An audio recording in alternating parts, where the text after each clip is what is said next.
Yan po, magandang hapon mga kapiloso po.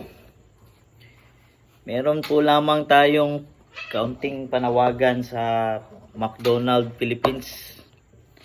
Napakasarap po ng inyong cook float. Binili ko po to sa McDonald's ng 59 pesos, I think. So napakasarap no ng cook float, no. Ang problema ito sabihin natin 60 or 70 pesos, no. Tapos ang pinaglagyan papel, karton.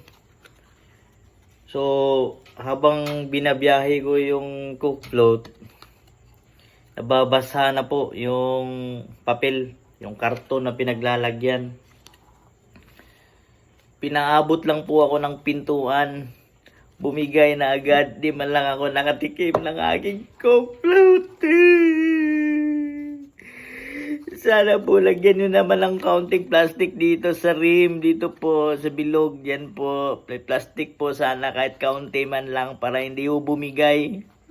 Kasi hindi ko po natitikman yung masarap yung katakam-takam ko na cook float. Yan po. Tingnan nyo. Papel po yung pinaglagyan. Oh, Diyos ko po, McDonald's Philippines, papel. Papel pinaglalagyan ng binili ko ng 60 pesos. Tapos papel lang paglalagyan. Ano to? Pakito ng posporo. Ayan oh, papel. Paglalagyan mo ng ganito, wala man lang plastic. Wala man lang, di man ako binigyan ng plastic. Bakit kasi may ganitong papel? Dapat plastic na lahat. O kahit yung rim lang yung plastic, okay na sana. Diyos ko po, McDonald's Philippines. Paborito ko po yung lahat ng produkto ninyo maliban sa binigyan ako ng papel na paglalagyan. Ano po ba yon?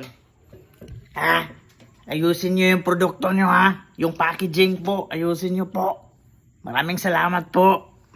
Bye. Thank you.